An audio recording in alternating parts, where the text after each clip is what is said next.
नमस्कार विद्यार्थी मित्रांनो, भूषणदूत अकॅडमीतर्फे घेण्यात येणाऱ्या राज्यस्तरीय राज्यसेवा टेस्ट सिरीजचा आत्ताचा हा टोटल 18वा पेपर होता आणि सीसॅटचा हा ओव्हरऑल 9वा पेपर होता. सो इन जनरल या टेस्ट सिरीजचा या टेस्टचं आपण जर स्वरूप बघितलं तर आपण इन जनरल यामध्ये पहिले काय घेतले होते आपण. सो इथं मिक्सअप केले होते. पहिले 15 काय होते आपले. सो इन जनरल रिझनिंग होते. ओके, नंतर आपण इंग्लिश पॅसेज घेतला. इंग्लिश पॅसेज थोडा अवघड टाईप होता, बरोबर आहे, पण तुम्हाला एक थोडं बेसिक सेन्स समजलं त्यामध्ये, तर तो युटोफिकेशन वगैरे समजलं, इन्व्हायरमेंटचं तुमचं वाचन असेल तर थोडेफार काही प्रश्न तुम्ही त्यातनं सॉल्व्ह करू शकत होता. ओके हां, देन नेक्स्ट बहुसांस्कृतिकता, याला म्हणतात मल्टीकल्चरलिझम, बरोबर आहे. सो थोडा यातले प्रश्न सोपे होते पण थोडा लँग्वेज अवघड होती याच्यामधली. ओके, देन अगेन सायन्स, आपण बरेचदा तुमच्या याच्यात असतं की नाही सायन्स आला की सोडवायचा नाही किंवा बरेच जण स्किप करून देतात, पण हा सायन्सचा पॅसेज होता पण हा फार सोपा होता आणि अशा पॅटर्नचे पॅसेज आलेले आहेत, मागच्या वर्षी आलेले आहेत, तुम्ही एक्झामिनेशनमध्ये बघितलं असेल. ओके, सो त्याच्यापेक्षा न्यूमरिकल मी पहिला कदाचित हा आपला पेपर असेल की यात न्यूमरिकल नव्हतं, बरोबर आहे. आपण याच्या आधीच्या 8च्या 8 टेस्टमध्ये न्यूमरिकल्स टाकलेले आहेत, बरोबर आहे, पण या पेपरमध्ये एकही आपण न्यूमरिकल बेस्ड पॅसेज टाकलेला नाही, कारण न्यूमरिकल बेस्ड येईलच, मागच्या 2 वेळेपासून येत आहेत म्हणून येईलच असं आपल्याला सांगता येत नाही, म्हणून आपल्याला तयारी प्रत्येकाची ठेवायची आहे. ओके हां, देन नेक्स्ट जर का आपण बघितलं तर 31 ते 35 अनेक कल्पना वाईट हा सोपा पॅसेज होता. ओके हां, अगेन नेक्स्ट यश म्हणजे हे विकिपीडियाचा पॅसेज हा पण काय होता, इझियर होता. ओके, देन अगेन पुढे जर गेलो आपण तर बोस्टन टी पार्टी, थोडी लँग्वेज टफ होती याच्यामध्ये, पण बाय द वे तर तुम्हाला काही प्रश्न याच्या जर एकदा कळला अँगल तर तुम्ही ते सोडू शकता. हा फार सोपा होता. 46 to 50 राष्ट्राची सेवा करण्याचा दृष्टिकोन वगैरे काय आहे. ओके, अगेन आंतरराष्ट्रीय नाणेनिधी संस्थेला अगेन हा पण एक टीकात्मक लेखन होतं याच्यामध्ये. ओके हां, कम्युनिझम हा पॅसेज. ओके, सो हे मीडियम लेवलचे पॅसेज म्हणता येईल. अगेन सोरस हा सगळ्यात अवघड पॅसेज आजच्या पॅसेज मला जर का बघितला तर 61 to 65 करेक्ट. सो अटेम्प्ट केलेत का तुम्ही याला पण. ओके, मी तर प्रिफर करेल की याला सगळ्यात शेवटी अटेम्प्ट करा किंवा अटेम्प्टच करू नका यामध्ये, ठीक आहे ना. सो अटेम्प्ट करू नका याच्यामध्ये, सगळ्यात शेवटी किंवा शेवटी अटेम्प्ट करा यामध्ये. ओके, सिलॉजिझम आपल्या रेग्युलर पॅटर्नवर आधारित, पण आजच्या सिलॉजिझममध्ये आयदर ऑर केस लागत आहे. 67 ओके हां, puzzle based. Okay, better to skip सचे मोठे स्किप करा. अगेन 68 हां, हा इझी होता पण काही लोकांना याच्यामध्ये डाऊट आहे, आपण डिस्कस करूयात. काही विद्यार्थी म्हणतात की यामध्ये प्रॉब्लेम आहे म्हणून will take that. 69 again easier होता. 70 थोडा अवघड होता हा, permutations combinations. Again in general 71 हा पॅसेज खरे बोलतो खोटे बोलतो. अगेन पॅटर्न, यामध्ये पहिला महत्त्वाचा मुद्दा सवर्ण, कांस्य आणि रौप्य. पहिले गोल्ड, नंतर ब्रॉन्झ आणि नंतर सिल्वर हा सिक्वेन्स विचारला आहे. कळलं का तुम्हाला. आपण सहसा गोल्ड, सिल्वर आणि ब्रॉन्झ असा सिक्वेन्स घेतो, कळलं का. हा डिफरन्सिएशन आहे. ओके हां, अगेन आय हा एचा पुतणे आहे. याच्यामध्ये पण बरेच लोक कन्फ्यूज झाले असेल. काय उत्तर आहे तुमचं या प्रश्नाचं. 4 1 आणि 2 माहिती पुरेशी नाही, पण उत्तर 3 आहे. बहीण आहे म्हणजे ती कोण आहे, भाची, तो पुण्य होईल का, भाचं पुण्य होईल का, नाही. तर याचं तुम्हाला नाही हे स्पष्ट उत्तर भेटतं. आय हा एचा भाचा आहे का, तुम्ही उत्तर काय देणार, नाही. आहे का, नाही. अरे म्हणजे तुम्हाला उत्तर भेटलं नाही याचं, या प्रश्नाचं उत्तर मिळालं तुम्हाला स्पष्ट उत्तर. आणि हे तुम्ही विचारलं त्याच्यामध्ये तिथे की तो आहे. सो इन जनरल त्यांनी काय विचारलं, माहिती पुरेशी आहे का, हो म्हटलं नाही, स्पष्ट उत्तर आहे ते. सरळ लक्षात घ्या त्याच्यामध्ये, बरोबर ना. सो आहे ना आन्सर, आन्सर वर्ड नाही आहे तो, नाही तुम्ही डायरेक्ट डेफिनेटिव्ह आन्सर दिले त्याच्यामध्ये, correct. Okay, then linear equation फार सोपा प्रश्न. 71 प्रॉफिट लॉस. ओके, 75 एकदम रेग्युलर पॅटर्न्स मध्ये होते. ओके, निर्णय क्षमता पसंत झालेले प्रश्न. ओके, काही इझी होते, काही मिडियम लेवलचे प्रश्न होते याच्यामध्ये. ओके, यात आपण एक सिक्वेन्स टाकलेला आहे. आता जसं सिक्वेन्स मागच्या 1-2 वर्षात बंद झालेले, याच्या आधी याच्याशी सिक्वेन्स पण 2च दरम्यान आपण एखाद किंवा 2 टाकलेला, 3 सीएचवर सिक्वेन्स टाकलेले आहे. ओके, सो ओव्हरऑल हे होतं. मी प्रिफर करेल त्याच्यामध्ये पहिले कॉम्बिनेशन हे सॉल्व्ह करायचं आणि बेटर वे सगळं तुम्ही बघा, बहुसांस्कृतिकता वगैरे काही दिसतं थोडं नंतर सॉल्व्ह केलं चालेल, पण त्याच्या नंतरचे 2-3 पॅसेज ते इझियर होते, तर ते आधी सॉल्व्ह करून घ्या. ओके, त्यानंतर मग आणखी मॅथ्स रिझनिंग वरती तुम्ही येऊ शकता. मॅथ्स रिझनिंग मध्ये काही आपण नेहमीप्रमाणे काही इझी काही तर आपण मिक्सअप करतो त्याच्यामध्ये. नेहमी माझा प्रयत्न असतो की 10 पॅटर्न 10-12 पॅटर्न्स रेग्युलर टाकायचे, 10 पॅटर्न टाकायचे जे रेग्युलर नाही केले टाकायचे. पहिला प्रश्न इझियर होता.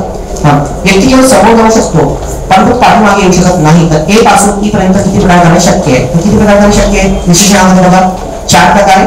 सो ए पासून बी, बी पासून काय, हा पहिला प्रकार. ए पासून सी, सी पासून काय, ई दुसरा. ए पासून सी, सी पासून बी आणि बी पासून काय, ई. ए पासून बी, बी पासून सी आणि सी पासून काय ई, हे काय झाले 4. आता बी पासून तो एफ ला गेला, आता तो इकडे असा येऊन इकडे त्याला पाठीमागे जावं लागेल ना इला जाण्यासाठी. पाठीमागे तो येऊ शकतो का? येऊ शकत नाही, म्हणून सरळ तुमचं उत्तर काय पर्याय क्रमांक 3. Answer option number 3. ओके. हा, व्हेरी इंटरेस्टिंग एक्झाम्पल. कृषी क्रमांक 2 जाण्याच्या जागी योग्य आकृती निवडा. हा जर तुम्ही इन जनरल फक्त हा एक कुठेतरी एमपीएसच्या परीक्षेमध्ये बघितला होता. हा मेरी कोणत्या परीक्षेमध्ये आला होता त्यात मी घेतला होता. पण तुम्ही जर प्रश्न पुढे घेऊन गेला असेल तरच तुम्ही तिथे लिंक लावणं शक्य आहे, नाहीतर मग थोडं अवघड आहे याच्यामध्ये. ओके.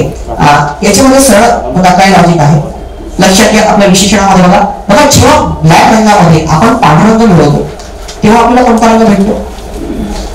ब्लॅक रंग भेटतो की नाही? बरोबर. सो इंडियन जर आपण बघितलं तुम्ही म्हणाल ते लाल रंग ब्लॅक कसा ब्लॅक घेऊ. ब्लॅक मध्ये पांढरा रंग काय होतो? ब्लॅक होतो. बरोबर आहे. हा, अगेन ब्लॅक मध्ये ब्लॅक मिळवला तर पण काय भेटतो तुम्हाला? काळा रंग भेटतो, ब्लॅकच भेटतो. पण पांढऱ्या जर तुम्ही पांढरा मिळवला तर तुम्हाला काय भेटणार?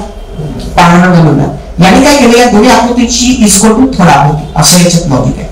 म्हणजे बघा हा बघा इथे आता ही आकृती तुम्ही याच्यावरती ठेवली, हा पांढरा हे पण काय झालं?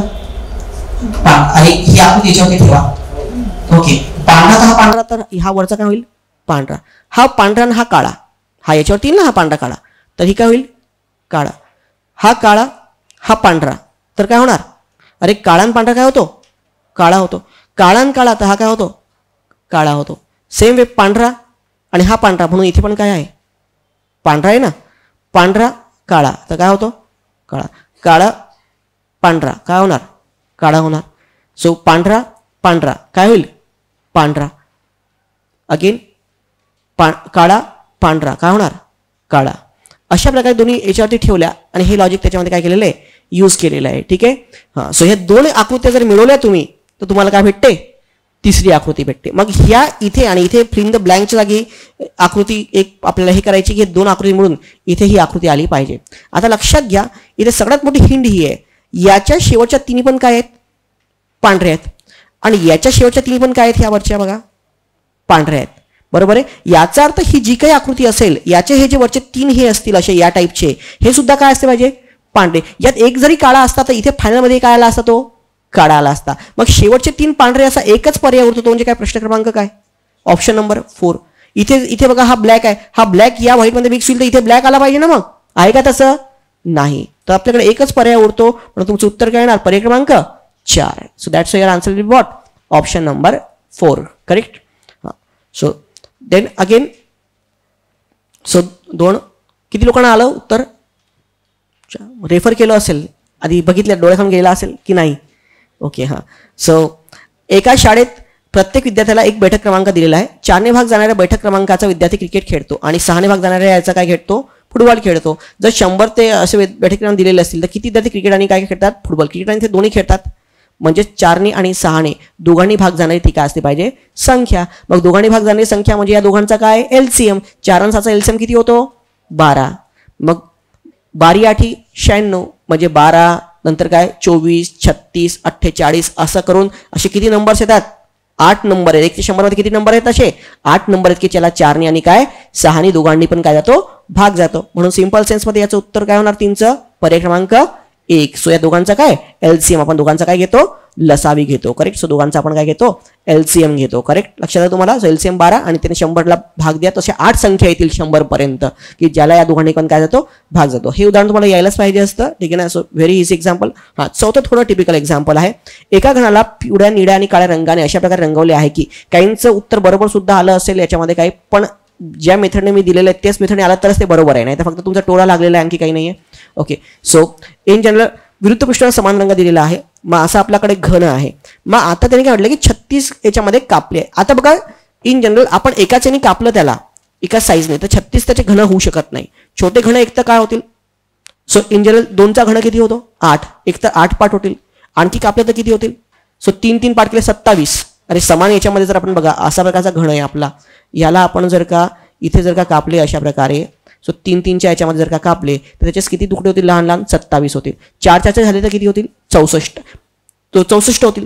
36 तुकडे येऊ शकत नाही. जर 36 तुकडे करायचे असतील तर तुम्हाला 2 भिन्न प्रकारामध्ये त्याला काय करावं लागेल? कापावं लागेल. करेक्ट. हो, मग आता इन जनरल भिन्न प्रकारे कापावं लागेल. मग तो काय 32 लहान घन आहेत आणि 4च काय आहेत मोठे घन आहेत त्याच्यामध्ये 36 मध्ये. ओके, एक मोठ्या घनाच्या कोणत्याही पृष्ठभागाला निळा रंग दिलेला नाही, तर केवळ पृष्ठभागाला रंग दिलेला आहे. अजून आपण पृष्ठभागाला रंग देणे हा कन्सेप्ट पेपरमध्ये घेतलाच नव्हता आतापर्यंत. आपण फक्त आपले जे रेग्युलर पॅटर्न्स आहेत त्याच्यावरतीच करत होतो, वर्क करत होतो. बाकीच्या टेस्ट बघा, आपण सगळे घनाचे आपण पॅटर्न घेतलेले आहेत, कसा घन बनता येईल वगैरे. सो हा काही नवीन पॅटर्न आहे आणि UPSC मध्ये आलेला एक टाईपचा प्रश्न होता या टाईपचा, सो त्याच्यामुळे मी त्या टाईपचा पॅटर्न घेतला आहे. ओके, अशा घनांची संख्या किती. ओके, सो चला विश्लेषणामध्ये या, तुम्हाला जास्त इझियर पडेल.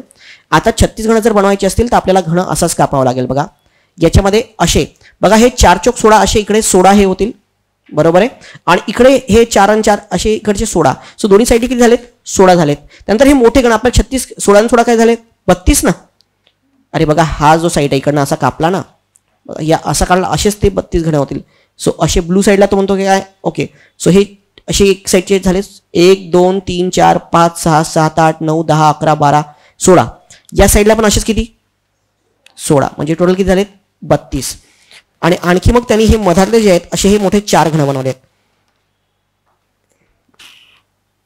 33 हा खालचा एक 34, हा मागचा एक 35 आणि त्याच्या मागचा एक 36. आता तो प्रश्न काय विचारतो, आता इंजन हा जो पृष्ठभाग आहे तो कोणता आहे निळा पृष्ठभाग आहे, बरोबर ना. सो कारण त्यांनी काय म्हटलं होतं त्याच्यामध्ये, सो प्रश्नात तो काय सांगून विचारतो आपल्याला.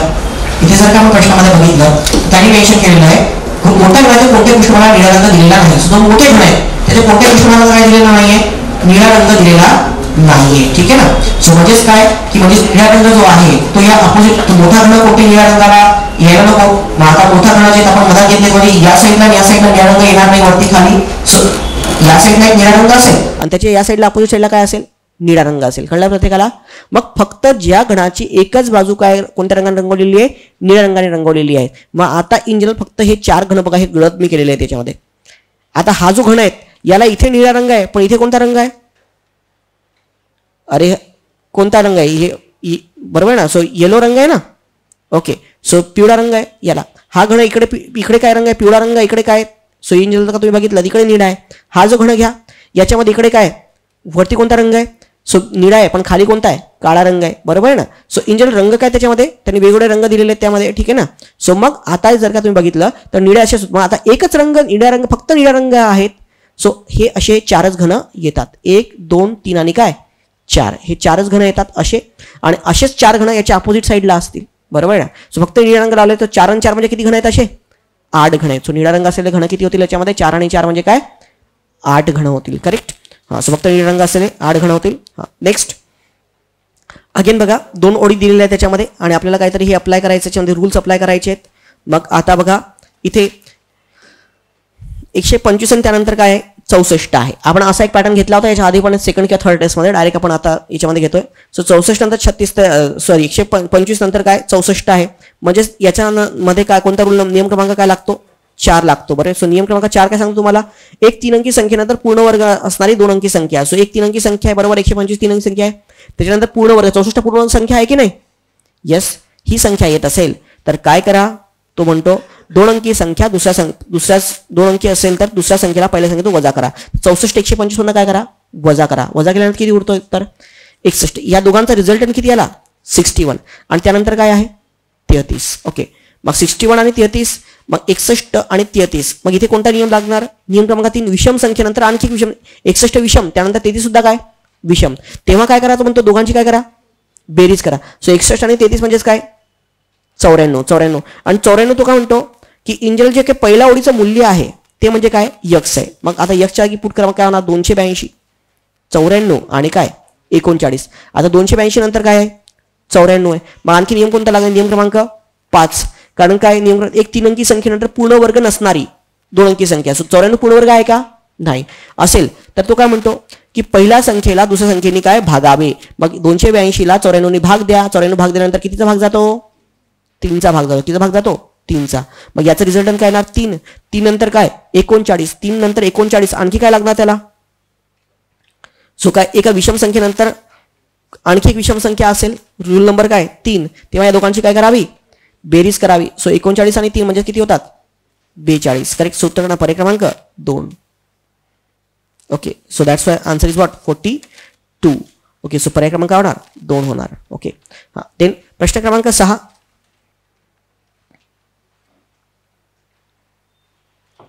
तीन व्यक्ती बरोबर चालायला सुरुवात करतात. त्यांच्या पावलातील अंतर अनुक्रमे 40 सेंटीमीटर, 42 आणि 45 सेंटीमीटर आहे. कमीत कमी अंतर त्यांना सोबत चालवावे लागेल जेणेकरून त्यांच्यातील प्रत्येक जण पूर्णांक अंतर पावलात कापेल. सो पूर्णांक अंतर कापेल जेव्हा असे प्रश्न येतात बघा, 3 व्यक्ती आहेत ते फिरून राहिले, चक्कर मारतायत हे वगैरे, हे सगळे उदाहरणं कशाचे असतात? लसावीचे. कशाचे असतात? LCMचे. बरोबर आहे. मग 40, 42 आणि काय 45 याचा LCM घ्या, लसावी घ्या. किती येतो? कमीत कमी अंतर म्हणजे काय की सोबत चालावे लागेल ना त्यांना, सोबत म्हणजे त्याचा LCM सोबत ते येतील म्हणजे काय सोबत चालेल तेवढं अंतर म्हणजे काय LCM. तो 40, 42 आणि काय 45 याचा LCM घ्या. LCM किती येतो? 2520. 2520 म्हणजे काय 25 मीटर, 25 सेंटीमीटर म्हणजे काय 25 मीटर आणि काय 20 सेंटीमीटर. सूत्र काय ना परिमाण का 1. So that's what answer is what option number 1. एका समूहात 17% काय आहे? पुरुष आहेत. एका समूहात काय 17% काय पुरुष आहेत. मग त्यामध्ये स्वतःचा ग्रुप तर 17% समजा 100 लोक आहेत, त्या ग्रुपमध्ये किती लोक आहेत? 100 लोक आहेत. त्यात 70 काय झाले? मेल्स झाले. मग 30 काय झाले?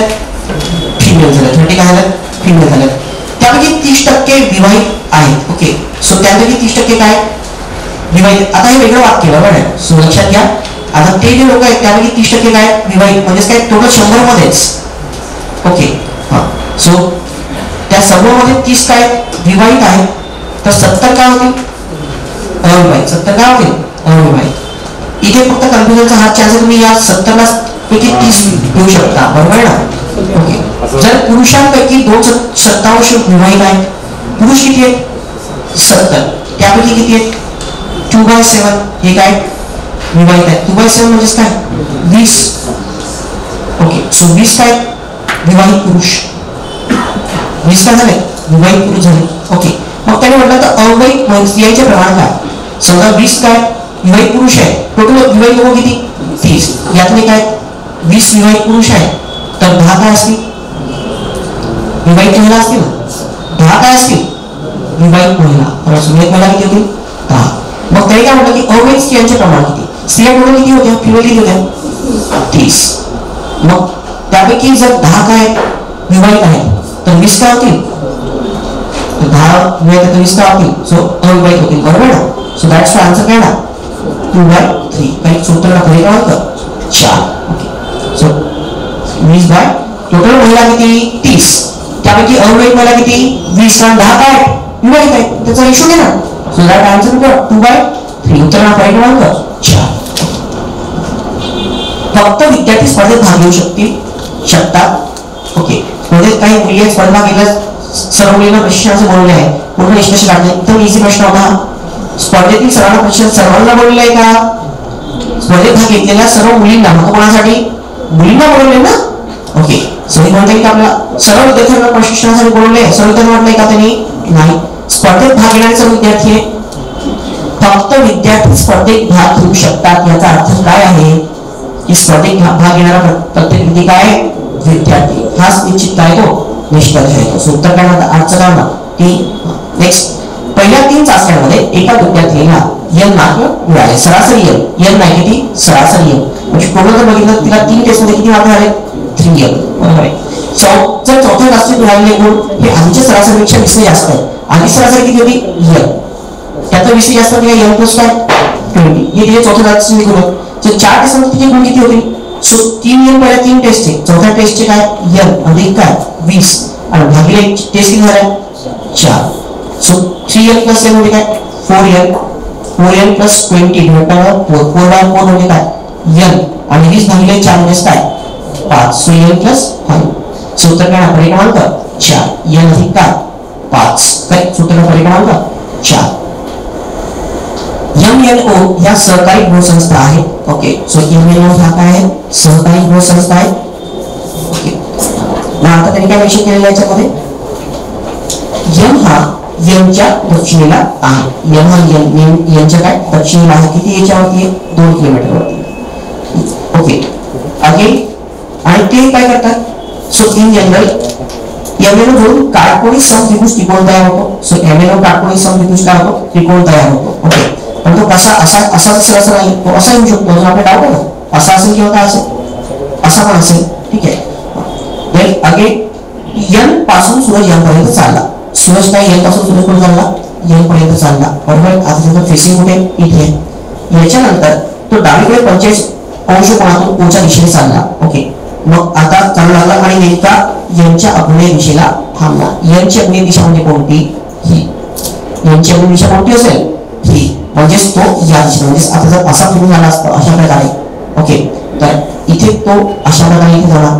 करेक्ट. सो या अशा प्रकारे इथे तो ही. आणि मग नंतर उतरी चालवला आणि नेमका यांच्या अग्नेय दिशेला थांबला. तर यांची अग्नेय दिशा कुठे, इथे. सो या इथे काय आला, तो थांबला.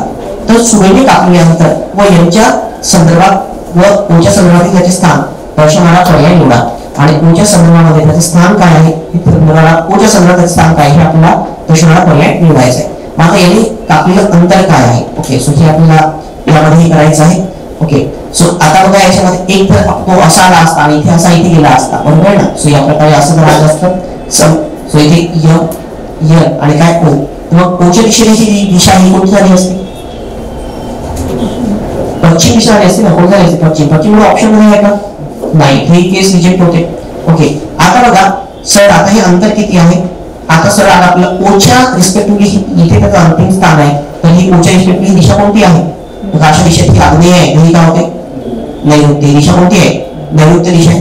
दुसरी गोष्ट बघा, हे 2 किलोमीटर आहे. सर्व त्रिभुज आहे ना, म्हणजे हे दोन्ही काय असणार, सेम. आणि हिचे केस पॉसिबल आहे. तर हा होईल कर्ण. मग कर्णची टोटल लेंथ किती, पुढे कर्ण कितीचा होईल. कर्ण म्हणजे काय, 2चा वर्ग अधिक 2चा वर्ग. सो 2चा वर्ग 4, 4 अधिक 4 म्हणजे काय, under root of 8. Under root of 8 ला कसं लिहितो, 4 गुणिले 2 म्हणजे काय, 2 अंडर रूट ऑफ 2. हे पूर्ण अंतर झालं 2 अंडर रूट ऑफ 2. पण हा यांच्या अग्नेय दिशेला थांबला, म्हणजे हा इथे मधातच थांबला असेल एक्झॅक्ट याच्यात मिडलमध्ये. टोटल अंतर 2 रूट 2 आहे. तर हे अर्ध अंतर किती असेल, फक्त रूट 2 ना. अरे 2 रूट 2 चा अर्ध किती, फक्त रूट 2. 1 रूट 2, 1 रूट 2 म्हणजे काय, रूट 2 ना. सो रूट 2 एवढं अंतर आहे. आणि मग तो असा आला आणि असा चालला, एवढं अंतर चालला. तर 2 अधिक काय, root 2. So 2 plus under root of 2. आणि ही ओच्या संदर्भाचे स्थान कोणतं आहे, दिशा कोणती आहे याच्यामध्ये, नैऋत्य दिशा आहे. करेक्ट. सो 2 रूट 2 नैऋत्य. मग उत्तर क्रमांकाचा पर्याय क्रमांक 1. So that's 2 root 2 answer option number 1. Next 11. Anand खाली सरकते जिन्यावरून वरती चढण्यासाठी. सो हा जिना बघा लक्षात ठेवा, जिना कसा सरकतोय, खाली सरकतोय. आणि आनंद काय सरकतोय, वरती चढतोय. तर निश्चितपणे त्याला वेळ काय लागणार, जास्त लागणार. कारण जिना खाली सरकवायला दोघांची दिशा काय, ऑपोजिट आहे. व्हेअरएज इन द सेकंड केस काय होतोय, की दोन्ही केस मध्ये, सेकंड केस मध्ये काय खाली येण्यासाठी 30 सेकंद लागतात. सेकंड केस मध्ये निश्चितपणे जिना पण काय खाली उडायला, आणि आनंद तो जो आहे व्यक्ती तो सुद्धा नाही उडायला, खाली उडायला. इथे दोघांची स्पीड काय होईल, ऍड होईल. निश्चितपणे सेकंड केस मध्ये सरळ आहे की वेळ काय लागणार, कमी लागणार. सो वेळ काय लागणार, कमी लागणार. बरोबर आहे. सो मग आता जर जिना सरकत नसेल तर वरती चढण्यासाठी त्याला किती वेळ लागेल. आता याला तुम्ही बेसिक कॉमन आहे, मी तुम्हाला एक लॉजिकल पेपर दिलेला आहे, तो पण सो तो आपण डिस्कस करू. नंतर एक शॉर्ट पेपर आपण डिस्कस करू. सर 90 आणि 30 चा रसायन किती आहे, 90. 90 आणि 30 चा रसायन किती आहे, 90. कारण वेळ आहे, एकाला 90 लागतो वेळ, दुसरा काय लागतो. लेट सपोज का वॉटेवर जिन्याच्या काहीतरी पायऱ्या असतात. समजा जिन्याच्या आपल्याला पायऱ्या ज्या आहेत त्या किती आहेत, समजा जसा घेतला तर कॅल्क्युलेशन इझी पडतं. 90 पायऱ्या. किती पायऱ्या आहेत समजा 90. आणि काही पण घेऊ शकतो आपण. सो इंग्लिश तरी फक्त आपल्याला काय विचारणार, तरी पायऱ्या किती विचार नाही का. मागच्या एक्झाम्पल मध्ये आपण घेऊ शकतो, आपण मागे घेत होतो एक्झाम्पल, त्या पायऱ्या काढायच्या होत्या. इथे त्यांनी आपल्याला काय सांगितलं, वेळ काढायचा आहे. सो पायऱ्या दोघांसाठी पण काय होते, तो वरती जिना तोच आहे, पायऱ्या काय समान. तुम्ही एक्स घेऊ शकता, पण एक्स ने आणखी कन्फ्युजन होतं. आपण समजूया दोघांचा रसायन किती सोप होतं. त्याला किती पायऱ्या आहेत, समजा 90 पायऱ्या आहेत. आता 90 पायऱ्या चढण्यासाठी जेव्हा तो वरती जातो, जेव्हा पुढे जातो तो, so when he move towards up आणि ही खाली येते, तेव्हा त्याला किती वेळ लागत होता, 90 सेकंद. लागत होता 90 सेकंद. याचा अर्थच काय, सो जेव्हा याची स्पीड जी आहे, so speed is nothing but distance upon what, time. So याची स्पीड काय, 1 पायरी पर सेकंद. समजा याची स्पीड किती आहे, 1 पायरी पर सेकंद ही याची काय स्पीड आहे. ओके. हा then again m plus e. Second case जेव्हा हा पण खाली येतो, ही पण खाली येतो, तेव्हा दोघांची स्पीड काय होते, ऍड अप होते. तेव्हा वेळ किती लागतो, 30. पायऱ्या अंतर किती आहे, 90. 90 divided 30 that equal to what, 3. बरोबर आहे. सो सो सेकंड केस मध्ये याची स्पीड किती आहे समजा 3 पायरी पर सेकंद, बरोबर ना. सो 3 पायरी पर सेकंद किती स्पीड आहे, पर सेकंद किती आहे त्याची 3. ओके, मग आता आपल्याला इथे जर का आपण बघितलं तर माणसाचा वेग जर काढायचा असेल, तुम्ही दोन्ही याला जर ऍड केलं, बरोबर आहे. सो जर तुम्ही इथे दोन्ही याला काय केलं, दोन्ही इक्वेशनला जर तुम्ही ऍड केलं, so m minus e equal to 1, m plus e equal to 3, दोन्ही इक्वेशनला ऍड करा, मायनस e प्लस e काय होणार, कॅन्सल होणार. So that means 2m equal to 1 अधिक 3 म्हणजे काय 4. तर m म्हणजे काय 2. सो m म्हणजे काय होणार, speed of man. Speed of man काय होणार 2 होणार, बरोबर ना. सो माणसाची स्पीड किती आहे 2 आहे, बरोबर आहे. हा, मग माणसं जेव्हा जिना कॉन्स्टंट आहे, आपण काय अजून केलं होतं 90 पायऱ्या आहेत, त्याची स्पीड काय माणसाची, जेव्हा जिना सरकत नसेल तेव्हा त्याची माणसाची स्पीड काय आहे 2 पायऱ्या पर सेकंद. सो 90 भागिले काय, सो 2, म्हणजेच किती वेळ लागेल त्याला 45 सेकंद. म्हणजे किती वेळ लागणार त्याच्यामध्ये 45 सेकंद, बरोबर आहे. पण तुम्हाला यापेक्षा पण एकदम इझी वे सांगतो. आता हा झाला ॲक्च्युअल कन्सेप्ट आहे, दुसऱ्या वेळी याला सॉल्व्ह करता येत नाही. तुम्हाला तुम्हाला 90च का घेतलं, कारण तो एलसीएमला कॅल्क्युलेशन इझी पडतो म्हणून. तसे 90 घेऊ नाही शकत आपण, तिथेच पायऱ्या सांगू शकतो का आपण, नाही. पण तसे पायऱ्याशी आपल्याला घेणे प्रश्न हा थोडी की पायऱ्या किती आहे गाडायच्या. So that is what. So here 30 and 90 याचा एलसीएम आपण घेतला, एक्स घेऊन पण आपण सॉल्व्ह करू शकतो, पण त्याने आणखी ते काय होतं कन्फ्युजन जास्त वाढतं. हा झाला रेग्युलर वे. और आठवायचा concept of average speed. Average स्पीडचा फॉर्म्युला काय आहे, average speed basic formula average स्पीडचा काळकाम वेगमध्ये, बरोबर 6व्या 7व्या वर्गात शिकला असेल आपण बघा. सो एक स्पीड जर x आहे, दुसरी स्पीड काय y आहे. So average speed is what 2xy upon what x plus y. ठीक आहे. So 2xy upon what x plus y. Okay, so नाव याच्यामध्ये सरळ काय करायचं, इन जनरल पहिल्या याच्यामध्ये 30 सेकंद, दुसऱ्या याच्यामध्ये काय 90, बरोबर आहे. सो 30 आणि काय 90. सो आता हे तुम्ही म्हणाल हे टाईम आहे, बरोबर आहे, पण इथे पायऱ्या काय आहेत सेम आहेत. सो ज्याचा टाइम जास्त असतो 30च्या रिस्पेक्टिव्ह तुम्ही 90 घेऊ शकता. 90 हा जर 30 आहे त्याच्या अपोजिट केसमध्ये 90 तुम्ही स्पीड घ्या, 90 आहे त्याच्या अपोजिटमध्ये काय घ्या तुम्ही 30. सो 19 30 तुम्ही कॉन्स्टंट ठेवू शकता त्यामध्ये. ठीक आहे. सो डायरेक्ट पुट करा याच्यामध्ये फॉर्म्युल्यामध्ये 2. एक्स म्हणजे कोणते पण एक घ्या, एक्स म्हणजे समजा 30 आणि वाय म्हणजे काय 90 अपॉन एक्स अधिक वाय. 90 अधिक 30 म्हणजे किती 120. सो 3 चोक 12, बे दोन्ही काय 4, 90 भागिले 2 म्हणजे किती येतं उत्तर 45. करेक्ट. सो काय येतं उत्तर 45. Correct. So how many 45 second. So you can directly calculate the answer. Okay. पण तसं एस्केलेटरचे एक्झाम्पल मागच्या वर्षी विचारले होते आयोगाने. सो हे आम्ही आपल्या टेलिग्राम चॅनलवरती 10-15 पॅटर्न्स टाकलेले आहेत, तुम्ही बघितले असतील कदाचित टेलिग्रामवरती, बरोबर आहे ना. हां, सो ते पॅटर्न्स स्टडी करून घ्याल. आणि खरे खोटेचे पण मी 15 पॅटर्न समजून दिलेले 2 पार्टमध्ये व्हिडिओ. तो व्हिडिओ बघितला का प्रत्येकाने, सो ते व्हिडिओ पण बघून घ्याल त्याच्यामध्ये खरे खोटेवरती प्रश्न. ओके. हां, देन सूत्र पर्याय क्रमांक 2. नेक्स्ट 12 बघा. निरीक्षण कडून विचारलेल्या प्रश्नांची उत्तरे द्या. दुसऱ्या महायुद्धात लढाऊ विमानांचे वैमानिक केवळ दृष्टीच्या आधारावर शत्रूच्या लढाऊ विमानांचा पत्ता लावत होते. त्यासाठी वैमानिकांना आपले शरीर वळवावे लागे, मानेतील पेशी सुदृढ होण्यासाठी व्यायाम करावा लागे, जो त्यांच्या प्रशिक्षणाचा एक भाग होता. आज इलेक्ट्रॉनिक उपकरणामुळे वैमानिकांना कधीच मागे वळून पाहावे लागत नाही. इलेक्ट्रॉनिक उपकरणामधील थोडासा बदल जाणून घेण्याची त्यांची क्षमता त्यांच्या दूरदृष्टीने वस्तू पाहण्याच्या पेशीच्या विकासापेक्षा जास्त काय आहे आज महत्त्वाचे. तुम्ही काय म्हणतो की आता आजकाल फक्त तुम्हाला टेक्नॉलॉजी समजली पाहिजे ते जास्त महत्त्वाचं आहे, तुम्ही किती सुदृढ हे महत्त्वाचं नाही, असं त्याचा म्हणण्याचा उद्देश आहे. आपल्याला याचं समर्थन करणारे विधान पाहिजे. ओके. अत्याधुनिक इलेक्ट्रॉनिक उपकरणावर असलेल्या अवलंबनामुळे लवकरच हवाई युद्धात मानवी वैमानिकाची गरज राहणार नाही, असं काय आपण भाष्य करू शकतो का, नाही. नंबर 2, आजच्या हवाई दृष्टीच्या अचूकतेचा फारसा फायदा होत नाही, कारण आजची आधुनिक विमाने प्रचंड वेगाने एकमेकांवर हल्ला करत आहेत. सो वेगाचा काही संबंध आहे का याच्यामध्ये, वेगाने टेक्नॉलॉजिकली ॲडव्हान्स झाले ना, पण वेगाने हल्ला करत आहेत त्याच्यामध्ये, तो त्यामुळे दृष्टीचा त्याच्यामुळे फायदा नाही आहे असं कुठं म्हणता येईल का आपल्याला. 3, शरीराच्या तंदुरुस्तीसाठी जे कष्टप्रद कार्यक्रम पूर्वी वैमानिकांसाठी तयार केले जात ते जर सुरू राहिले नाहीत तर वैमानिकांचे कार्यकौशल्य निश्चितच कमी होईल. काही संबंध आहे या मुद्द्याचा. उलट तो तर म्हणतो की याची फिजिकल फिटनेसची तर गरजच नाही आहे. आता कशाची गरज आहे, म्हणजे मेंटली तो टेक्नॉलॉजी अंडरस्टँड करू शकला पाहिजे.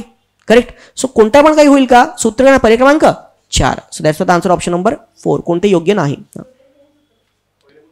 अत्याधुनिक इलेक्ट्रॉनिक उपकरणावर असलेल्या अवलंबित्वामुळे लवकरच हवाई युद्धात वैमानिकाची गरज राहणार नाही, असं कुठं म्हणता येईल तुम्हाला त्याच्यामध्ये. अरे त्यांनी म्हटलं काय की इलेक्ट्रॉनिक, त्याचा निष्कर्ष लक्षात घ्या, निष्कर्षाला पुष्टी देतो ना, असं सो प्रश्न काय, निष्कर्षाला पुष्टी, निष्कर्ष काय बघायचा स्टेटमेंटचा, इलेक्ट्रॉनिक उपकरणामधील थोडासा बदल जाणून घेण्याची त्यांची क्षमता ही त्यांच्या दूरदृष्टीने वस्तू पाहण्याच्या किंवा पेशीच्या विकासापेक्षा जास्त महत्त्वाची आहे. म्हणजे आता सध्याच्या याच्यामध्ये वैमानिकाला काय महत्त्वाचं आहे, त्याची इंटेलेक्च्युअल लेवल जास्त महत्त्वाचं आहे, हा निष्कर्ष आहे. तर याचा काय संबंध त्या गोष्टीशी, निष्कर्षाला पुष्टी देणारं विधान पाहिजे ना त्याच्यामध्ये. ओके, सो 12चं उत्तर काय, पर्याय क्रमांक 4. ओके, सो थोडं आयडेंटिफाय करा त्याच्यामध्ये. हे लॉजिकचे प्रश्न फार महत्त्वाचे आहेत, दरवर्षी आयोग 4-5 प्रश्न विचारतोय, बरोबर आहे ना. आणि तुम्हाला वाटत काही विधान की काही लोकांना आता बघा तुमचं लॉजिक डेव्हलप झालेलं नसेल तर ते मी समजू शकत नाही गोष्ट, कारण याला क्रिटिकल रिझनिंग म्हणतात. याचं नाव काय, क्रिटिकल रिझनिंग, शब्दच क्रिटिकल आहे. ओके, सो क्रिटिकल रिझनिंग आहे. आणि तुम्हाला इन जनरल याच्यामध्ये आता तुम्हाला वाटतं की काहींना स्पष्टीकरण समजत नसेल याचं वगैरे, पण तुम्हाला आयोगाचे पण तुम्ही प्रश्न बघा आलेले आणि त्याचे पण उत्तर बघा, दूरपर्यंत आपल्याला लॉजिक सापडत नाही त्याच्यामध्ये. यंदाच बघा, तुम्हाला स्पष्ट सांगतो त्याच्यामध्ये काय, 2019चा कंबाईनचा पण पेपर बघा तुम्ही, राज्यसेवेचा कंबाईनमध्ये आलेलं हेल्मेट घालण्याची सक्तीचं काहीतरी होतं ते चालवण्याचं, त्यानंतर गीता पटनाचा आहे, त्याचे आन्सर बघा तुम्ही आयोगाचे काय, पण ते बरोबर आहे लॉजिकचे. सो आयोगाचं सहसा जे आन्सर आहे ते बरोबरच आहे त्याच्यामध्ये, फक्त इश्यू आहे की आपलं लॉजिक डेव्हलप झालेलं नाही आणि आपण दुसरं नाव ठेवतो. ओके, सो इन जनरल तिथे ते लॉजिकल क्रिटिकल रिझनिंग जे आहे त्याच्यामध्ये, तर क्रिटिकल रिझनिंगचे एक्झाम्पल्स आठवणीने तुम्ही सॉल्व्ह करून घ्या. तसं तुम्हाला जर हवं असेल तर माझ्याकडे इन जनरल त्याचे बंच आहेत, तर तुम्ही तिथनं घेऊ शकतात, झेरॉक्स सेंटरला ठेवलेले आहेत, तिथनं तुम्ही क्रिटिकल रिझनिंगचे काही एक्झाम्पल सॉल्व्ह करायला घेऊ शकता. त्यामध्ये फक्त त्यामध्ये आन्सर्स तुम्हाला कुठल्या क्लासचा जो स्टुडंट आहे, आमच्याकडे आम्ही बॅचमध्ये 150 एक्झाम्पल सॉल्व्ह करून घेतो, त्याच्याकडे टॅली करून घ्या लागतील आन्सर्स मार्क केलेले नाही आहेत त्याच्यावरती. ठीक आहे, तर तुम्ही कोणत्या स्टुडंट असेल तुमच्या मित्र त्यांच्याकडे आन्सर्स घेऊ शकतात, त्यांना प्रॅक्टिस करू शकतात या प्रश्नांना. ठीक आहे, 13 बघा, शारीरिक शिक्षणाच्या एका वर्गात धनुष्यबाणाने लक्षाचा वेध घेण्याबाबत 20 विद्यार्थ्यांची चाचणी घेतली. त्यानंतर त्या विद्यार्थ्यांना धनुष्यबाणाने लक्षाचं प्रशिक्षण 2 दिवस देण्यात आले. त्यानंतर विद्यार्थ्यांची पुन्हा चाचणी घेण्यात आली, तेव्हा अचूकतेत 30% काय झाली, सुधारणा झाली. याचा अर्थच काय की इन जनरल त्यांना गायडन्स जे देण्यात आलं त्याचा त्यांना काय झाला, फायदा झाला. बरोबर आहे. परीक्षेत दिलेला चांगला परिणाम म्हणून विद्यार्थ्यांचे लक्षभेद कळतात, अचूकता वाढते. मग खरे असेल तर वरील मुद्द्याला काय करते, समर्थन करते. सर्व विद्यार्थी हे उत्तम खेळाडू होते आणि उत्तम खेळाडू नेहमीच लक्षभेद विषयात चांगले कौशल्य दाखवतात. हा तर त्याला अपोज करतोय. आणि मग पहिल्यांदा का त्यांची अचूक खेळ आले नाहीत, बरोबर आहे ना. सो इंजिनला आपल्याला इथे प्रूव्ह काय करायचं आहे की तुम्हाला त्याचा इम्प्रूव्हमेंट झालाय असं तो म्हणतोय, बरोबर आहे ना. तो म्हणतो ना की या प्रशिक्षणाचा काय झाला, फायदा झालाय, त्याला आपल्याला समर्थन करायचं विधान आहे. तुम्ही म्हणणार की नाही ते सगळे चांगलेच उत्तमच खेळाडू होते, करेक्ट, तर मग म्हणजे तुम्ही त्या मुद्द्याला काय करता, अपोज करता ना. तुम्ही म्हणता की नाही ते ऑलरेडीच तो बॉर्न टॅलेंटेड होते ते. चाचणीच्या प्रशिक्षण सत्राचा उपयोग दुसऱ्या चाचणी सत्रासाठी सराव सत्र म्हणून करण्यात आला. येस, बघा ना, पहिल्यांदा सराव सत्र झालं, मग सराव सत्राचा उपयोग नंतर काय केला त्याच्यामध्ये चाचणी सत्र, यातनं त्यांनी सांगितलं की याच्यामुळे यांचं काय झालं, इम्प्रूव्हमेंट झालं. सो हा त्या मुद्द्याला काय करतो, सपोर्ट करतो. लोकांच्या अचूकपण मानण्याच्या क्षमतेचा त्यांच्याकडे असल्यास तीक्ष्ण दृष्टीचा चांगला सहसंबंध आहे. मग जर तो सहसंबंध आहे तर म्हणजे त्याच्या प्रॅक्टिसचा काही फायदा झाला नाही, तुम्ही त्या मुद्द्याला काय करतात, विरोध दर्शवतात. ओके, देन अशा तऱ्हेच्या विद्यार्थ्यांच्या समूहाची धनुष्यबाणाने लक्षभेद करण्याची चाचणी घेतली गेली, पण त्यांना प्रशिक्षण देण्यात आले नव्हते, त्यामुळे अचूकतेत वाढ झाली नाही. ओके, सो अगेन अशा तऱ्हेच्या विद्यार्थी समूहाची धनुष्यबाणाने लक्षभेद करण्याची चाचणी घेतली गेली, पण त्यांना प्रशिक्षण देण्यात आले नव्हते. ओके, त्यामुळे त्यांच्या अचूकतेत वाढ झाली नाही. ओके, एक हे पण होऊ शकतं त्याच्यामध्ये. ओके ओके ओके जास्त हां, 1-2पेक्षा जास्त ज्यांची घेतली गेली म्हणजे त्यांना जर अचूकतेत वाढ झाली नाही. ओके, सो 2पेक्षा 4 up, I will take this for review. चौथं पण होऊ शकतं त्याच्यामध्ये. ठीक आहे, ओके, कारण पहिल्याचा फायदा होतो म्हणजे ज्यांना प्रशिक्षण देण्यात आलं नाही त्यांच्या इम्प्रूव्हमेंटमध्ये वाढ झाली नाही, तुम्ही प्रूव्ह करू शकता की काय की त्या प्रशिक्षणामुळेच काय झाली आहे, वाढ झालेली आहे. ओके, होऊ शकतं 4, आय विल रिव्ह्यू दॅट. हां, 14वा बघा, होणाऱ्या शस्त्रक्रियांपेक्षा शल्यचिकित्सकांची संख्या खूप वेगाने वाढत असल्यामुळे आणि शस्त्रक्रिया न करता केल्या जाणाऱ्या वैद्यकीय उपचारामुळे शस्त्रक्रियेला पर्याय उपलब्ध झाल्यामुळे गेल्या काही वर्षात अनेक शल्यचिकित्सकांनी दरवर्षी केलेल्या शस्त्रक्रियांची संख्या 1/4 कमी झालेली आहे. यातून असा निष्कर्ष काढता येईल की ही परिस्थिती अशीच राहिली तर शल्यचिकित्सा शस्त्रक्रिया करण्याचे कौशल्य धोकादायक पातळीपर्यंत काय येईल, खाली येईल. ओके, हां, मग कोणत्या गृहीतकावर आधारलेले आहे. सो पहिलं, शल्यचिकित्साने कमीत कमी निश्चित अशा शस्त्रक्रिया न करत राहिल्यास त्यांची कौशल्य पातळी काय टिकून राहणार नाही, बरोबर आहे ना. सो जर तो म्हणतोय की त्यामध्ये त्यांनी प्रॅक्टिस केली पाहिजे, मग आता उद्या काय होणार, पातळी कमी होईल त्यामध्ये, बरोबर आहे. म्हणजे त्यांनी काय केलं पाहिजे, प्रॅक्टिस केली पाहिजे यामध्ये. ओके, हां, येस येस, बरोबर आहे. हां, ही परिस्थिती अशीच राहिली तर शल्यचिकित्सांचे शस्त्रचिकित्सा करण्याचे कौशल्य धोकादायक पातळीपर्यंत काय येईल, खाली येईल. हा मुद्दा आहे, हा निष्कर्ष आहे, बरोबर आहे. हां, या निष्कर्षाने काय अजूम केलंय? येस, हां हां, येस. तर म्हणून तर तो म्हणतोय ना, येस, म्हणून तर तो म्हणतोय that is an assumption. Assumption काय, की अझम्पशन ही अशी गोष्ट असते की ज्याच्यावरती लेखाचा निष्कर्ष डिपेंडंट राहतो. तो काय म्हणतो की जर अशीच तो निष्कर्षामध्ये पण तो फ्युचरच प्रेडिक्ट करतोय ना. निष्कर्षात बघा त्यांनी काय म्हटलंय, ही परिस्थिती अशीच राहिली तर शल्यचिकित्सांचे शस्त्रीकरणाचे कौशल्य धोकादायक पातळीपर्यंत काय होणार, खाली येईल. हे पण तर तो फ्युचरच सांगतोय ना निष्कर्षामध्ये.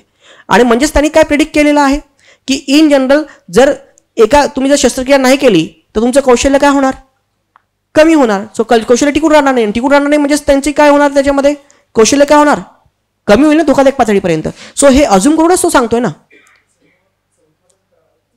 गेल्या काही वर्षात शल्यचिकित्सांची कौशल्य पातळी वैयक्तिकरित्या खाली गेली आहे.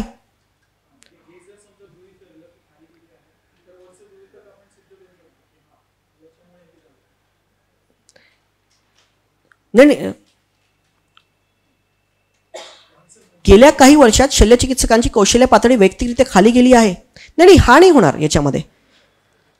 सो याच्यामध्ये हे काय की इन जनरल हा जो निष्कर्ष आहे, ओके, सो याच्यावरती तो गृहीत आधारित आहे असं विचारलेलं. तो गृहीत म्हणजे अझम्पशन जे आहे की बघा लेखक काय म्हणतो इथे की सध्या काय होणार आहे की शस्त्रक्रियांपेक्षा काय शल्यचिकित्सकांची काय न करता केले जाणारे वैद्यकीय उपचार खूप झालेले आहेत, बरोबर आहे.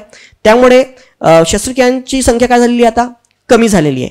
आणि तो म्हणून म्हणतो की जर आता असं झालं तर शस्त्रक्रिया करण्याचं त्यांचं कौशल्य काय होणार, जर त्यांना शस्त्रक्रिया भेटणारच नाही तर त्यांचं कौशल्य काय होणार, कमी होऊन जाणार. याचं त्याचं अजून काय आहे की काहीतरी थोडा तरी त्याची काय झालं पाहिजे, प्रॅक्टिस झाली पाहिजे. हे त्यांनी काय केलेलं आहे, अजून केलेलं आहे ना. सो जास्त प्रॉपर 4 पेक्षा काय होणार, पर्याय क्रमांक 1 जास्त प्रॉपर येईल त्यामध्ये. ओके, ठीक आहे. 15 बघा, नेमणुका आणि संदर्भ अंतर्गत कामकाज यातील स्वातंत्र्याचा मर्यादित अर्थाने विचार केला तर रिझर्व्ह बँकेची काय स्वातंत्र्य होऊ शकतं. ठीक आहे, निवड निसंदर्भ वेगळी ठेवण्यात आली, रिझर्व्ह बँक निवड होईल का, नाही. कार्यपद्धती होऊ शकतं, स्वायत्तता हे पण होऊ शकतं. सो 1, 3 किंवा 4 पहिल्या याच्यामध्ये फिट बसतात.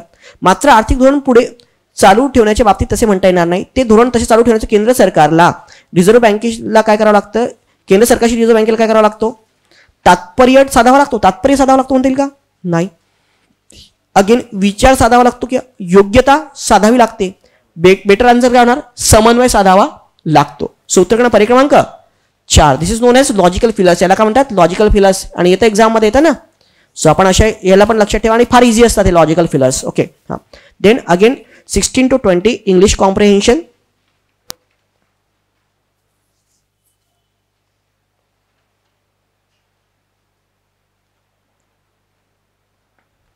According to the passage, why should the discharge of agriculture slurry into the water courses be restricted? का आपण थांबवलं पाहिजे त्याच्यामध्ये. Losing nutrients in this way not good for practice economically, बरोबर आहे. Yes, water courses do not contain micro organism that can decompose organic component of the agriculture slurry. So हे म्हणता येईल का त्याच्यामध्ये, discharge may lead to the eutrophication. Yes, हे तर उल्लेखित केलं ना त्याने, युट्रोफिकेशन होईल. ओके, बेटर आन्सर काय म्हणतो त्याच्यामध्ये, पर्याय क्रमांक 3 होईल, ए आणि C. Okay, the passage refers to the conversion of pollutant to the fertiliser. Okay, what is a pollutant and what is fertiliser in this context. Okay, so conversion होतं, pollutant असतात आधी, नंतर ते काय म्हणतात, फर्टिलायझर म्हणतात. कोण बनतं, स्लरीज ना. ती स्लरी आधी काय असते, पोल्युटंट असते, नंतर ती काय म्हणून जाते, फर्टिलायझर्स, बरोबर आहे. So that's why your answer b what, option number 2, discharge agriculture slurry is a pollutant and decompose slurry is a soil fertiliser. Correct. So that's why answer is option number 2.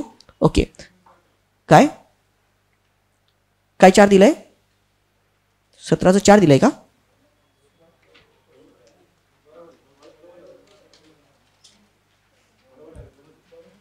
बरोबर आहे. हां, 18. According to the passage what is the efforts of indiscriminate use of fertiliser. फर्टिलायझरच्या यूजचं काय in general काय, what are the effects आहेत, sorry use नाही, effects काय काय आहेत. Okay, addition of pollutants to the soil and water, बरोबर होईल. हां, destruction of decomposer of the micro organism in the soil, कुठं उल्लेखित आहे का, नाही. न्यूट्रिएंट इनरिचमेंट, बरोबर आहे. हां, and creation of algal blooms. Yes, so answer is what, A C and what, D. Okay, again the language वगैरे थोडी टफ होती या पॅसेजची, पण जर तुम्हाला थोडं इन्व्हायरमेंटचं नॉलेज असेल तर तुम्ही सॉल्व्ह करू शकता. युट्रोफिकेशन काय आहे वगैरे वगैरे. Okay, what are the characteristics of water body with the cultural eutrophication. Okay, so cultural युट्रोफिकेशन्समध्ये काय कॅरेक्टरिस्टिक्स वॉटर बॉडीजचे. ओके, लॉस ऑफ इकोसिस्टीम, बरोबर आहे. Loss of flora and fauna. हां, सो मिनरल न्यूट्रिएंटचा लॉस होतो कुठे? मिनरल न्यूट्रिएंट्सचा लॉस होतो. अरे इथे बघा ना त्याच्यामध्ये flow. What makes the eliminate the large plants was situation led to the झिया fish kills cultural so called cultural eutrophication. Okay, so elimination of large plants वगैरे मेन्शन केलेलं ना त्याच्यामध्ये. Okay, so flora and fauna आहे ना त्यामध्ये. हां, so again where you have seen mineral nutrients कुठे नाही आहे ना. सो उत्तर काय येणार मग? 2 ए आणि b. 19 central theme of the passage appropriate legislation essential to protect. Legislation पाहिजे डायरेक्ट त्यासाठी असं म्हणता येईल का आपल्याला? नाही. Modern agriculture is responsible for the destruction. Modern ॲग्रिकल्चरमध्ये होते का? अरे हे तर ॲग्रिकल्चरमध्ये येतं ना, मॉडर्नचा पार्ट आहे तो, असं म्हणता येईल का आपल्याला? Improper waste disposal from the agriculture can destroy the aquatic ecosystem. Yes, हा त्याचा मेन काय मुख्य मुद्दा. That is a central theme of the passage. आणि हे प्रश्न आता आयडेंटिफाय करायला शिका. आपण आता एंडला आहोत एकदम लास्टला, बरोबर आहे ना. सो कोणते स्टेटमेंट्स योग्य आहेत, स्टेटमेंट बेस्ड विधान असेल तर वेगळी गोष्ट असते, पण Wien it's a central theme किंवा जेव्हा काय असतो हा मुख्य मुद्दा असतो, बरोबर ना. सो तेव्हा आपण हा काय करतो याच्यामध्ये, सो तेव्हा आपला लॉजिक जो असतो तो वेगळा असतो, बरोबर ना. लक्षात ठेवा, मॅथ्समध्ये बघा कधी पर्सेंटेजचा रूल तुम्ही कधी प्रोबॅबिलिटीला लावता का, की कधी टाइम अँड वर्कला लावता का? तसंच लक्षात ठेवायचं की कोणता विधानात्मक प्रश्न आहे, कोणता शीर्षक आहे, कोणता मुख्य मुद्दा आहे, कोणत्या लेखाचा युक्तिवादाला सबळ करतं, या बाबी काय आहेत, भिन्न आहेत. अंडरस्टँड झालंय? हां, अगेन बहुसांस्कृतिकता. सो याच्यामध्ये थोडी लँग्वेज टफ होती आणि मल्टीकल्चर हा कन्सेप्ट पण डिफिकल्ट आहे. मी 2 ते 3 पॅसेज या पेपरमध्ये ट्रान्सलेट करून घेतलेले आहेत. ओके, सो जसं हा पहिला आहे तो मल्टीकल्चरलिझम.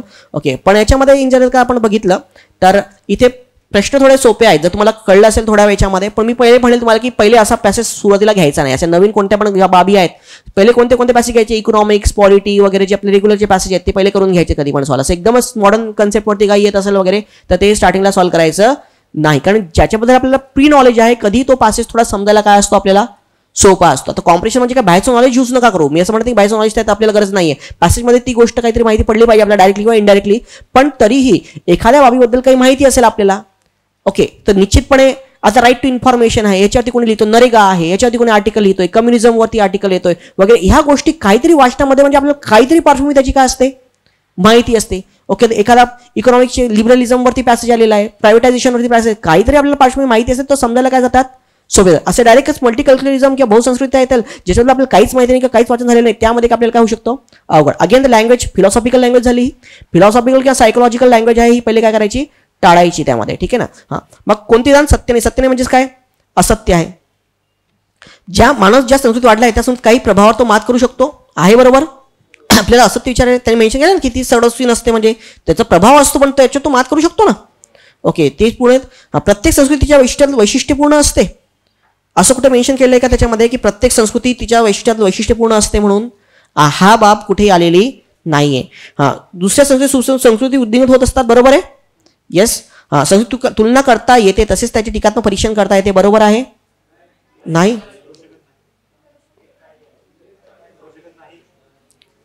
तुलना करता येते तसेच त्याचे टीकात्मक परीक्षण करता येते. Second passage 4th line.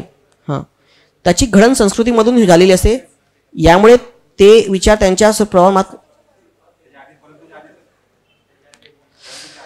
अर्थपूर्ण प्रणालीत आपले श्रेणीच्या वरती जाऊ शकत नाही आणि तो त्याच्या टीकात्मक मूल्यात करू शकत नाही, परंतु त्याची घडण संस्कृतीमधून झालेली असते, यामुळे ते विचार सर्वप्रमाणात मात करू शकत नाही, परंतु काही प्रमाणात तो मात करू शकतात. तसेच ते संस्कृती जगू बघतात त्यांना ते स्वीकारले आतापर्यंत आलेले असते, काही आपण बाबतीत त्यांनी ते जाणीवपूर्वक स्वीकारलेले असते. हां, दुसऱ्या संस्कृतीबाबत संस्कृतीबरोबरच्या सुसंवादातून संस्कृती वृद्धिंगत होत असतात. ओके, हे तर बरोबर आहे ना. ओके, चौथं, संस्कृतीची तुलना करता येते तसेच त्यांचे टीकात्मक परीक्षण करता येते. हां, थर्ड पॅसेज. हां, सर्व संस्कृती एकसारख्या प्रमाणात असतात, प्रत्येक सन्मान मिळण्यास पात्र असते अथवा त्यांची तुलना व टीकात्मक परीक्षण करता येत नाही. या सर्वांचा अर्थ येत नाही. ओके, हां, सो याचा अर्थ असा होत नाही की म्हणतोय ना तो, म्हणजेच त्याचं टीकात्मक परीक्षण करता येतं. अरे म्हणजे त्याचं टीकात्मक परीक्षण काय येतं, करता येतं. अरे इथे जो म्हणतोय ना तो काय म्हणतो की पहिला जो दृष्टिकोन आहे तो मानव जो असतो तो त्या ठिकाणी मूल्यमापन करू शकत नाही, बरोबर आहे ना. तो मानव आहे त्याच्यामध्ये गुंतलेला. पण असं थोडी की संस्कृती तुम्ही करू शकत नाही म्हणून कायदा तो त्याच्या वरती जाऊ शकतो ना. ओके, सो हे होईल असं नाही की म्हणतोय, म्हणजेच तो काय करता येतं ना त्याच्यामध्ये. सो उत्तर पर्याय क्रमांक 2च होईल त्याचा आन्सर इज ऑप्शन नंबर 2. हां, देन विविध संस्कृतीला एकमेकांची गरज का असते? संस्कृतीला काय असतात? मर्यादा. बरोबर आहे विधान. ओके, सो होईल काय? बरोबर होईल ना. अरे बघा इथे मेन्शनच केलेलं त्याच्यामध्ये. काही प्रतिनिधित्व करत असतात. प्रत्येक प्रणाली मर्यादित मानवी क्षमता अनुभवित असते, बरोबर ना. सो त्याला काय असतात? मर्यादा असतात त्याच्यामध्ये, बरोबर आहे. आणि एकूण मानवी असतात काही भागच ते आत्मसात करत असतात, म्हणून त्याला काय लागते? दुसऱ्याचे हे असतात, बरोबर ना. संस्कृतीला आपले मूल्य समजून घेण्याची दुसऱ्याची गरज असते. आपापले मूल्य स्वतःचे मूल्य समजून घेण्यासाठी गरज असते असं कोणतं आपल्याला म्हणता येणार नाही, बरोबर ना. सो आपले मूल्य समजून घेण्यासाठी ते मानवाच्या याच्यासाठी असतात. सो उत्तर पर्याय क्रमांक 1. हां, संस्कृती मानवावर कशा प्रकारे परिणाम करत असते? व्यक्ती व त्याच्या संस्कृतीवरून जगाकडे बघत असतो, बरोबर ना. हा तो अप्रोच आहे त्याचा बघण्याचा, कारण तो त्याच्यामध्ये वाढलेला असतो. त्या संस्कृतीकार मूल्यांकन करणे त्याला शक्य नसते, पण हा त्या परिणाम करण्याचा भाग नाही होईल याच्यामध्ये. सो बेटर काय होतं की तो त्याच्या इन जनरल कशावर परिणाम करतो, कारण तो त्याच्या दृष्टिकोनात इकडे बघतो, ही जास्त त्याचं काय होईल? प्रॉपर आन्सर होईल. ओके, हां,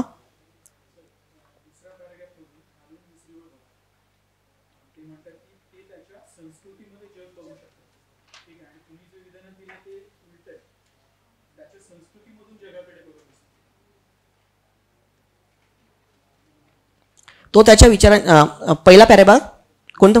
दुसरा पॅरेग्राफ. हां, येस, सेकंड लास्ट लाईन. तसेच तो त्याच्या संस्कृतीमध्ये जग बघू शकतात आणि ते त्यांनी स्वीकारलेले आता परंपरेत चालत आलेले असते.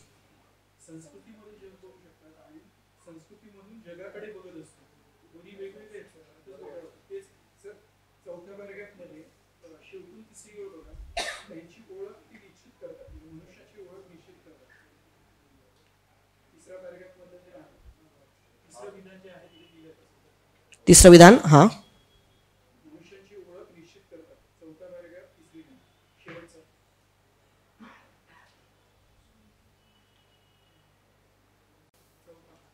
Fourth para. ओके, हां,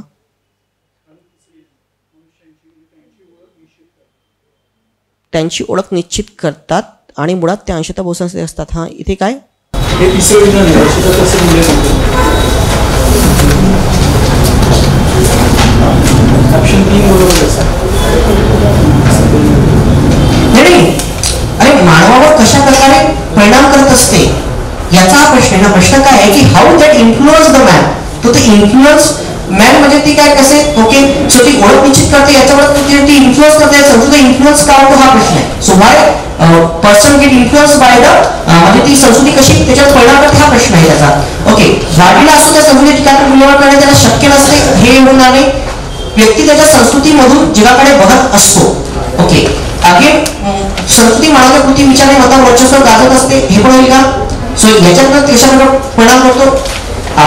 इथे बघा, इथे मानव जसं वाढलेला आहे ती करणं शक्य नसते, पण ते परिणाम करायचं हे नाहीये. ठीक आहे, तुमचं थर्ड काय? संस्कृती मनुष्याची ओळख निश्चित करत असते. ओके, पण हा तो परिणाम करण्याचा हे उद्दिष्ट होईल. पण दोनच तुम्ही जे म्हणताय की इथे परंतु काही प्रमाणात त्याचे मार्क करू शकतात, तसेच काय म्हणतो की बघू शकतात त्यांनी स्वीकारले आलेले असते. ठीक आहे ना. हा, तर याचा एकदा रिव्ह्यू बघतो या प्रश्नाचा. Okay, so that I will review that. 23. Okay, हा 24 बघा, कोणत्या विषय लेखक सहमत होण्याची काय शक्यता आहे? सर्व संस्कृती परस्परावलंबी असतात, म्हणूनच ते एकमेकांशी जगू शकत नाही असं म्हणता येईल आपल्याला. ओके, सो एकमेकांशी जगू शकत नाही. सर्व संस्कृती समान असतात म्हणून समान असतात का? हे म्हणू शकतो आपण नाही. एक दुसऱ्यावर प्रभाव टाकू शकते, बरोबर आहे. Yes, one can influence the other. हे बेटर होईल त्याच्यामध्ये. अगेन बहुसंख्य सर्व चुकीच्या टीकारांनी लावलेले, त्याचं प्रमोशन करणाऱ्यांनीच लावलेले. बघा इथे काय विषय केलेले आहे? संकल्पनेच्या पुरस्कर्त्यांनी काही वेळा चुकीचे अर्थ घेतलेले आहेत, बरोबर आहे ना. सो टीकाकारांनी घेतलेले आहेत का त्याच्या? नाही, त्याच्या काय पुरस्कर्त्यांनी घेतलेले आहेत. सो बेटर उत्तर पर्याय क्रमांक 3. त्याची ओळख बहुविध, प्रभावी आणि खुली आहे. या विधानावर लेखकाला काय निष्कर्ष काढता येतो? ओके, काय अर्थ आहे या शब्दाचा? ओळख काय? संस्कृती बहुविध, प्रभावी आणि खुली. याचा अर्थ काय की प्रभावी म्हणजे ती कशी आहे? गतिशील आहे. आणि ती खुली आहे म्हणजे कशी आहे? त्या वेगवेगळ्या अँगल्स आहेत आणि ती बदल स्वीकारण्यास काय आहे? तयार आहे. हा त्याचा काय होईल? अर्थ. उत्तर पर्याय क्रमांक 1. ओके, हा 26 बघा. लहान वस्तुमानाच्या भंजनातून अणुजा तयार भंजनातून होते का? आणि लहान वस्तू त्याचं काय होतं? संघटन होतं. आणि मोठ्या वस्तुमानाचं काय होतं? भाज्यांचा फक्त उलट केलेलं आहे ते. सो दोन्ही विधाने काय होतील चुकीचे. तरी सत्य म्हणजे काय विचार आपल्याला असत्य. मग उत्तर पर्याय क्रमांक 3 दोन्ही. खाली कोणत्या अणुकेंद्रकाच्या संघटनामुळे अणुऊर्जा मिळवली जाते. सो कशामुळे अणुऊर्जा मिळवली जाते. युरेनियमचं काय होतं फिशन होतं. बाकी सगळ्यांचं काय होतं फ्युजन होतं. सो वरता वरील सर्व बरोबर ना. संघटना म्हणजे काय न्यूक्लियर फ्युजन आणि न्यूक्लियर फिशन ज्याला आपण म्हणतो. सो युरेनियम होतं का फ्युजन. युरेनियमचं काय होतं फिशन होतं ना. अणुकेंद्रीय किंवा प्रोटॉनची संख्या काय असते अणु क्रमांक एवढी असू शकते ना. सो बरोबर आहे. सूत्र क्रमांक 3. देन कोणती जर असत्य आहे अणुकेंद्रात प्रोटॉन न्यूट्रॉनला एकत्र करणाऱ्या ऊर्जेला म्हणतात का अलग करणाऱ्या. काय म्हणतात त्याला अलग करणाऱ्या ऊर्जेला अणुकेंद्रीय बंधन ऊर्जा म्हणतात. हे विधान काय होणार चुकीचं होणार. काय म्हणजे काय होणार अलग करणार एकत्र करणार नाही सेपरेट आउट करणार याला. केंद्रीय आकर्षण नसते तर अणुकेंद्रकामध्ये प्रोटॉन न्यूट्रॉन एकत्र राहू शकत नसते बरोबर आहे. अगेन भंजन विक्रियेतून तयार होणारी अणुऊर्जा दर जो आहे तो संगणक विक्रियेपेक्षा काय निश्चित इथे ब्रॅकेट नाही पाहिजे असतं. संगणक विक्रिय निश्चितच काय असतो जास्त असते.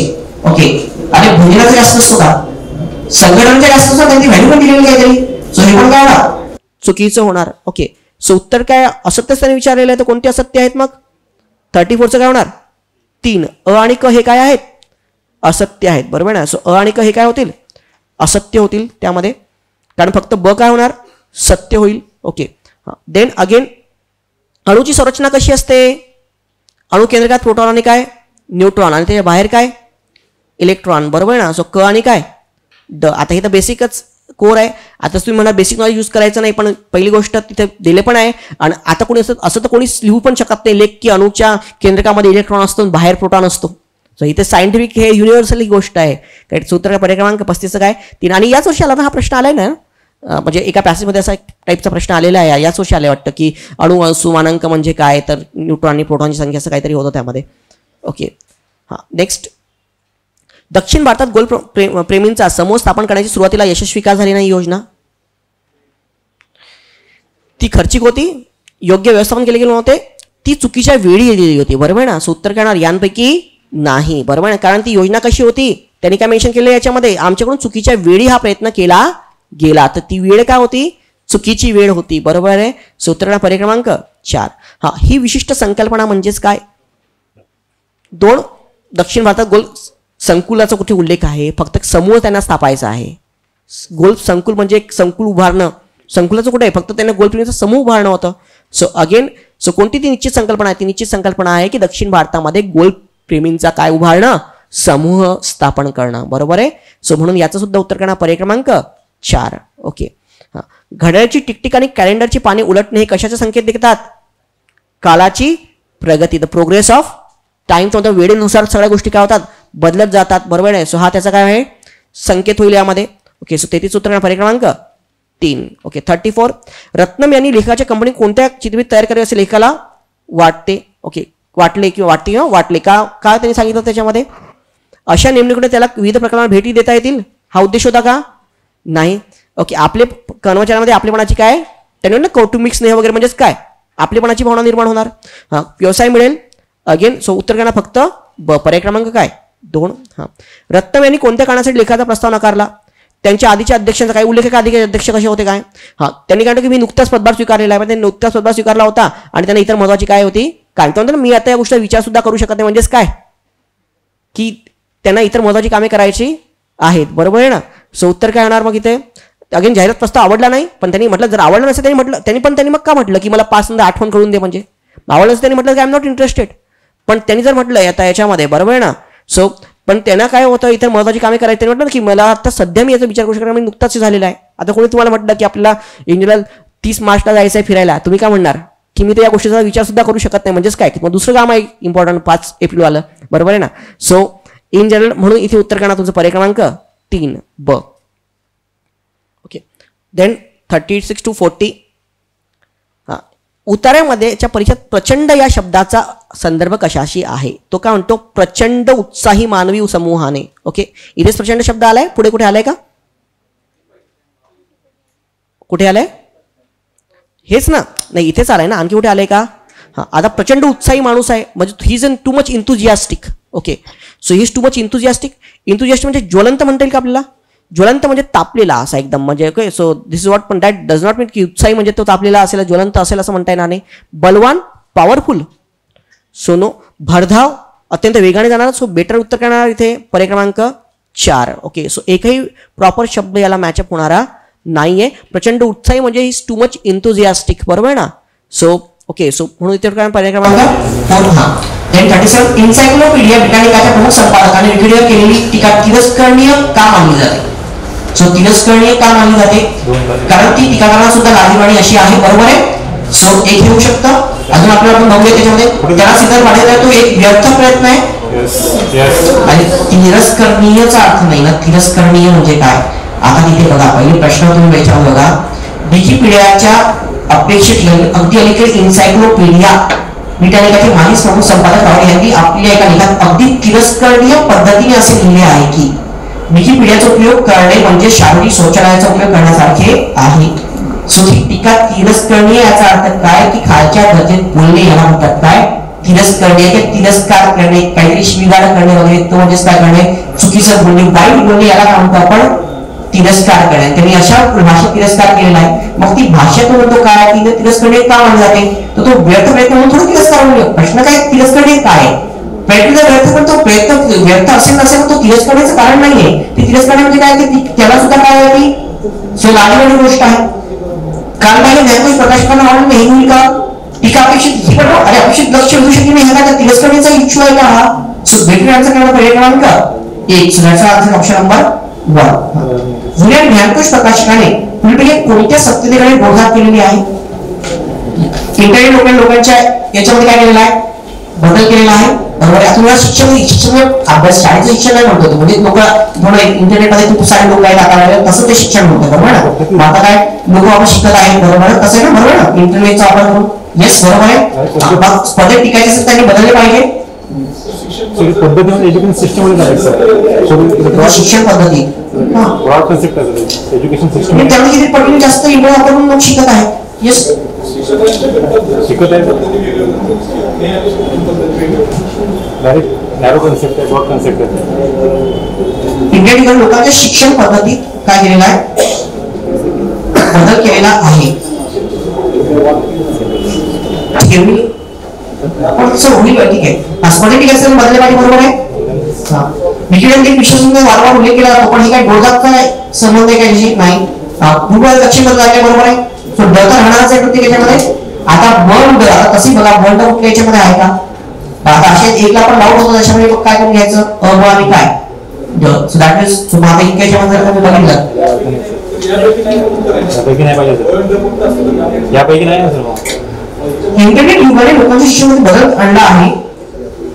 केवळ एक दशकाहून लोक इंटरनेटचा जेव्हा वापर करतात त्यावेळी पटीने जास्त इंटरनेटचा वापर करून लोक शिकत आहेत. म्हणजे एज्युकेशन तर करत आहे ना त्यामध्ये. आणि लोकांच्या शिक्षण पद्धतीत ना, म्हणजे लोक एज्युकेशन शिकत आहेत ना त्याच्यामध्ये. अच्छा, शिक्षण पद्धती म्हणजे तुम्ही म्हणता की शाळेमध्ये शिकणं वगैरे. सर, शिक्षण घेण्याची पद्धत मग ते माध्यम कोणतं पण असू इंटरनेट आहे ना सर, बरोबर आहे ना.